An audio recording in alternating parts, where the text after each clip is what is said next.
Well, we have a special guest with us today celebrating Women Week. All along, we have Usha Ben Shah here with us. She's currently the head of Karuna Charitable Trust and is the chairperson of Theosophical Society of Kenya. Helps people with social problems like domestic violence, also advises on documentation for British immigration or the visas, and takes Gujarati class for little children. And the recent feather to her cap is being a painter. Oof, how many things do you do, Usha Ben? This is too much. No, it isn't, because it is what every woman does. She does everything. What I've done, every woman does. Okay, well, let's start this interview by just a little bit of an introduction. You can tell us a little bit about yourself, although I feel like everyone in Nairobi knows you. You're a bit of a celebrity, but for the people who don't, tell us a little bit about yourself. Oh. First of all, let me tell you, this is so beautiful. I like it. Thank you. Thank you. It's so nice, so artistic. Wow. I might paint you guys. Oh, that would be an honor. Okay, I'm me. Born in India, brought to Tanzania. At that time it was Tanganyika at the age of 8 months, because my father used to work in Barclays Bank. Then we moved to Kampala for a few months. Then we came to Nairobi in 1940. Somewhere around there, it's okay. 1942. And I have been in Nairobi since then. Oh, wow. And it's a beautiful place with its ups and downs. But I will not live in any other country in the whole world. It has your heart, doesn't it? Nairobi is me. I am Nairobi. Oh, wow. That's me. Wow. Well, how did your journey start as a working woman to now helping so many people out there? You see, I wanted to be a doctor. Wow. And I couldn't because of our financial condition. My mother sat me down and said, Usha, you can't go. 7 years. And my father was working somewhere in Jinja, so you have to do something. So I said, what? So she said, teacher's training. I said, okay. So I went to Higher Ridge Teachers Training College, did 2 years. Now that is the difference between today's generation and my generation. We did what our parents said. We didn't question. No question. Why should I go? Why? And I had an admission in JJ University in Bombay. But my mom said no, so I said no. This is something that today's generation have to learn, that usually, most of the time, parents want what is best for their children.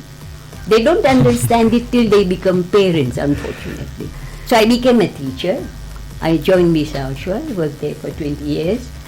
Then, for some reason, I'm a very hot-headed person, by the way. So I left Usha on the spur of the moment. The headmaster said something which I didn't like. I put down my resignation and walked out.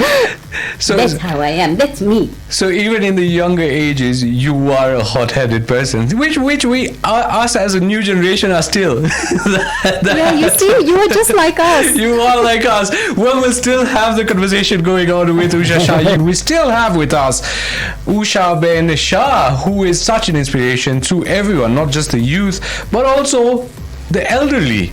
She's an inspiration to anyone, male, female, exactly. It doesn't matter. Exactly. And you know what, Usha Ben Shah, you've won Most Excellent Order of the British Empire for your service to the community.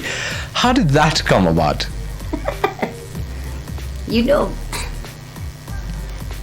Everything happens when doors close, Vishashwal close, and then Hindu Council door open. And I went there. By the way, Vishashwal Primary School is the best time of my life. Oh, you went there? Yes. Yeah, because children are so innocent. Even when you scold them, you shout at them, they come back to you, bring a flower for you, things like that. But then I joined the Hindu Council of Kenya, where I was for 33 years. Wow. And then that is the place which gave me a lot of time, opportunities to do whatever. Somebody then suggested my name to the British High Commission, saying that I should be a British Asian correspondent, being a bridge between the public and the High Commission. And that made me work so hard, because at that time the Asians were considered to be, second class, Citizens, third class British citizens. And then documentation. And then the British government, took out a law saying British overseas citizens cannot apply for settlement vouchers. And that is where I started, my petition. But documentation, and you will be surprised how people become so agitated. They don't have this document, that document. I used to go to the British High Commission almost every day. Wow. For about 9 years. And there, somebody must have suggested my name. I have no idea. And then I got this call from the British High Commission, Mrs. Shah, the Queen is pleased to award you MBE. Wow. So I said, I don't want it. You said you don't want it. I don't want it. So she said, but Mrs. Shah, please, reconsider You your can't answer. really say no, can you? This is an honor. I said, Yes. yeah, but what do I do with it?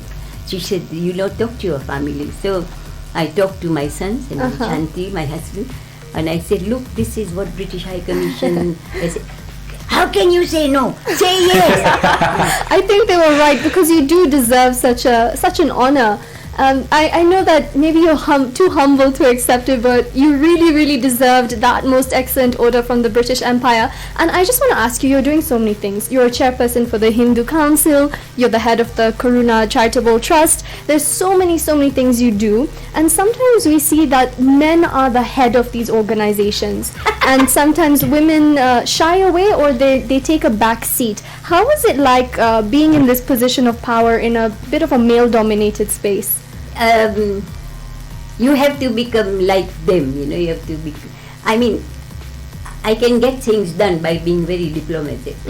And I was there, and I became a vice chairman of the Hindu Council for 4 years. They wouldn't let me go up. They wouldn't let me take up the chairmanship. So I said, okay, I'm leaving. I don't want to do anything. And women's wing, youth wing, Navaratri, this, that, all of that I was doing. Of course, with the cooperation and support of the people. But then, because I was a woman, I wouldn't be allowed to so I said, we go for election. And in the election, I was elected the chair. Wow. So you challenged the limit. The limit, Yeah. exactly. Yeah, and then after 2 years, before that, we had a gentleman who was the chairman, and then he had been the chairman for 1 year. I will not give names. And then the election came, I was elected. And that guy started, almost in tears. I wanted to do one.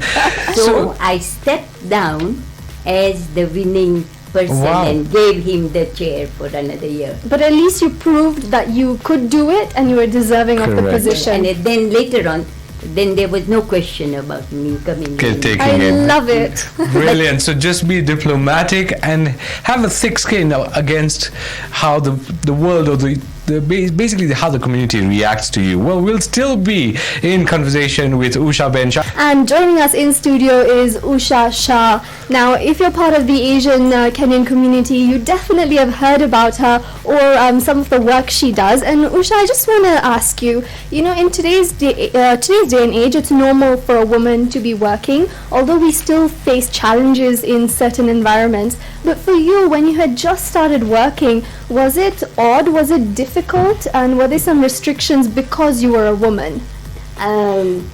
It was easy because being a woman, I knew how to juggle around my jobs. Multitasking. Multitasking. I have to cook, I have to write, I have to go to meet interviews and so on. But I must say that my husband Shanti gave me a lot of space. He wouldn't shout if the rotis were not done. And he gave me a lot of space to grow. And for that I'll be eternally grateful to him. He's no more, but he still did. And my sons, they motivated me, they loved me, they respected me for what I was doing. So that is how I juggled. And sometimes if the food was not on the table, they sort of accepted that because mommy is out, Usha is out, so it was not done, we'll wait. And they waited. So I think it is a lot of things that your family do for you which will make you do more. And I used to work till 1 in the night writing out minutes and all that. And it was not easy because I'm a woman. And I'm telling you, women of today's are so strong. I want to tell you about my personal experience that if you go around Nairobi street, you will see all these mama bogas and so on. Do you see a baba doga? No, not a baba boga at all. Baba boga, No. never there. They are playing cards, they are playing games. So women are the future of this world. Bhargav, do that for your mom and for your wife and for your daughter when you get her. So women are so strong, but they get pulled down Yes. because of the financial insecurity. If I leave my husband, what will happen? I left my family with my 3 sons. I left the family because I had a teacher's profession. I knew I will get money at the end of the month. Financial security. So, women should have their own bank I account. love it. Yes. They should have some way of earning money, like crocheting and selling, knitting or like that. And that is why we in Karuna Charitable Trust, we have a women and youth empowerment. And that we've done so far quite a few women who learned how to make puris and batetanshar, and they are selling. That there were others who learned how to make shiro and sell it. Then at the moment now we have got one young man doing landscaping, and he's going to do it for 3 months and then get a job. The second one is learning carpentry. Wow. And the lady is learning tailoring, and I've got her photograph. Oh, Women, women are so, I don't know. So that's why I want to be born a woman again. in your next life. Wow. And you know what? You've been helping girls also get education. Yes. Those who can't afford it financially, you've been supporting their families so that they can grow. Also, you're known as Usha Ba because you're teaching so many young kids Gujarati lessons. Yes. So how have you done all of that? Yes, I see, because you have, when you're doing songs, you're speaking about how much you care for women, how much you want to motivate women to come up in the world. How is that driving you constantly to go out there and keep doing that for all the women around? I really don't know, because I think because I'll tell you how I do it. I love people. I love people of all colors, kinds, religions, and you will not believe this. I drive my car, and whenever I see a passerby, I'll just open the window and say, "Jumbo," and the guy looks at me and thinks, "Mad woman." and then because I've said Jumbo and smile, in the 2-3 seconds he also smiles. Yes. And that's what I do. And then also helping people financially. We are now supporting about 50 students from primary to university level. Mount Kenya University has 4 of our sponsored students now. Wow. So that's what we are doing. It's in your nature, isn't it? That's what it sounds like, that you were born to just do this and uplift people. I like You're doing. too humble to accept yes, this she compliment. is very humble, but you know what?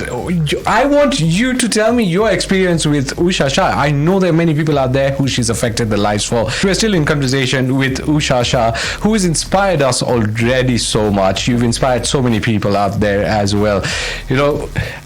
I'm leaving this to you. This is your moment to inspire everyone who's listening to us. Okay, women should never give up. They should keep on working in spite of whatever befalls them, because they have the inner strength to fight good or bad things. Here I also want to say a huge thank you to my family, my grandchildren who love me, and I love them, the whole family, my daughters-in-law and everybody, and my friends who are my very... I don't think there are many people who hate me, because I doubt there are very any. difficult. because I don't hate anyone. So I want to say a very grateful thank you to them. And just before I finish, I love dancing, but I don't hear the words. This is the first time I've heard the words. And I don't understand the way, Indian songs are being played. Because in my time it was, "Ye raat bhigi bhigi," and I understood what it was. So that is something. But I love dancing. Yes. I love laughing. I love cooking. I love smiling. And I love making people happy. So the last thing that I'm going to say is never give up. Whether you are young, old, a senior citizen, young person, child in the kindergarten, don't give up. There's always a door that you have to open. But you have to open it. God doesn't open it for you. You have to be aware that there is a door and I should open it. So the last thing, and I don't laugh. We're already laughing. Catch a falling star and put it in your pocket. Never let it fade away. Catch a falling star and put it in your pocket. Save it for a rainy day. Wow. Every day is brilliant. Every day is for living. Every day is for making somebody or many people happy. Please, all of you who are there, be happy and laugh. You've definitely put a smile on Yes. so many people's Yes. faces, and you've made our day. So thank you so much for joining us here at Radio 44. I think we couldn't have found more perfect guests for this week. And male or female, I think everyone is so inspired by you. Thank you so much. Thank you. Thank you so much for coming in. Up next, I have Nikita Gandhi, Shashi, DJ, Kushi, and Gagan with Burj Khalifa. One song that definitely you won't understand. But you have to dance. You Yes. have to dance to this. I dance. Yes, Done. come on, let's do it. Done. Watch us live. Radio44.co.ke.